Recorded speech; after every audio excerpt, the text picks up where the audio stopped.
سے پہلے آج کی سب سے بڑی خبر، سپریم کورٹ لاہور رجسٹری کی جانب سے زینب قتل کیس کے حوالے سے اہم پیش رفت سامنے آئی ہے۔ زینب قتل کیس میں سپریم کورٹ لاہور رجسٹری کی جانب سے نئی JIT بنانے کا حکم بھی دے دیا گیا ہے، جبکہ ڈاکٹر شاہد مسعود کی جانب سے ملزم عمران کے خلاف لگنے والے نئے الزامات کے بعد یہ نئی JIT ان الزامات کی تحقیقات بھی کرے گی۔ سپریم کورٹ میں آج دیگر میڈیا پرسنز کو بھی مدعو کیا گیا تھا۔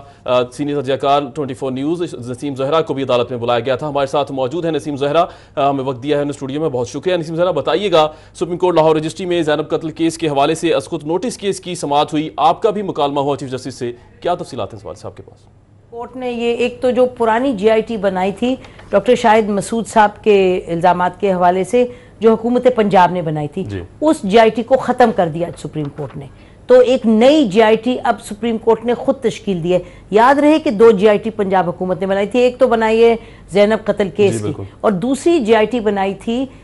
چیف منسٹر صاحب نے کوئی 2 روز پہلے، جب یہ ڈاکٹر شاہد مسعود صاحب کی باتیں سامنے آئی تھیں، جو الزامات سامنے آئے تھے، تو وہ آج کیونکہ ڈاکٹر شاہد مسعود نے عدم اعتماد کا اظہار کیا تھا اس JIT کے حوالے سے، تو سپریم کورٹ نے آج ایک نئی JIT تشکیل دی، جس کا میمن صاحب جو FIA کے ہیڈ ہیں اس کو ہیڈ کریں گے، اور 2 اور لوگ ہوں گے اس میں۔ اور یہ اہم پیش رفت ہے کیونکہ سپریم کورٹ نے اب یہ 2 باتیں تھیں جو بینچ کی طرف سے کی گئی، آنریبل بینچ کی طرف سے۔ ایک یہ کہ آپ جو شاہد مسعود صاحب نے بات کی ہے وہ بڑی بھاری بات ہے، انہوں نے کہا اس کے نتیجے میں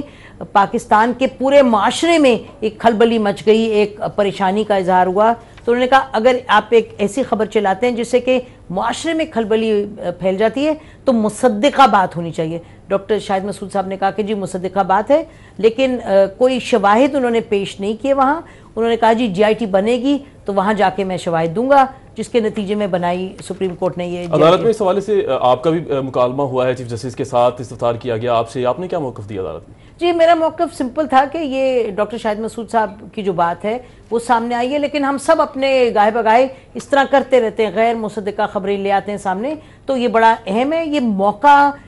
ہمیں ملا ہے کہ اس کے نتیجے میں ہم میڈیا والے جو خود ہیں وہ دیکھیں کہ ہم کس طرح معاشرے پر اثر انداز ہوتے ہیں، لوگوں کے ذہنوں پہ، دلوں پہ کیا ہمارا اثر ہوتا ہے، بات کرتے ہیں تو لوگ ہمیں سنتے ہیں، تو بات ہمیں سوچ سمجھ کے کرنی چاہیے۔ تو اس کے نتیجے میں سپریم کورٹ، اور دوسری بات یہ میں نے عرض کی تھی سپریم کورٹ سے کہ سبمٹ کیا تھا ان کو کہ آپ ہم سے نہ پوچھیں کیا سزا دیں، یا سزا دیں یا نہ دیں، ایک قانون ہے ملک کا، آنریبل بینچ جو ہے اس قانون کے مطابق چلے جو بہتر سمجھتے ہیں۔ وہاں ڈاکٹر شاہد مسعود صاحب سے یہ بھی کہا گیا، معافی کی بھی بات ہوئی کہ اگر آپ معافی مانگے تو ابھی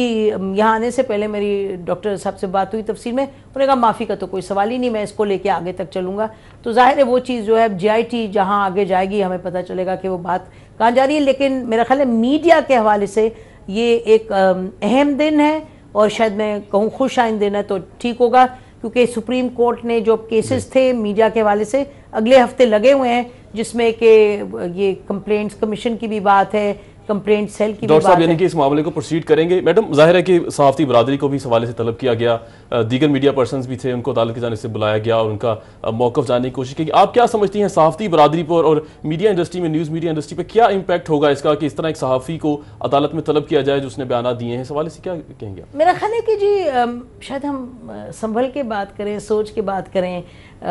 زیادہ مصدقہ بات کریں۔ بہت اچھی چیزیں کرتا ہے پاکستان کا میڈیا، الحمدللہ اس کا رول اہم بھی ہے، اور کیونکہ اہم ہے تو اس لیے زیادہ ذمہ دار ہونا چاہیے۔ اور لیکن میم صحافی کیا اپنا سورس اس طرح عدالت میں ریویل کر سکتا ہے؟ ظاہر ہے کہ کہیں نہ کہیں انہوں سورس نے سے بات سورس کر تو رہی نہیں ہیں، مانگا، دیکھیں کورٹ نے سورس کس نہیں طرح ایک مانگا۔ صحافی عدالت میں کیسے ثابت کر سکتا ہے؟ دیکھیں نا ڈاکٹر شاہد مسعود صاحب نے یہ فرمایا تھا پروگرام میں کہ میرے پاس ایویڈنس ہے،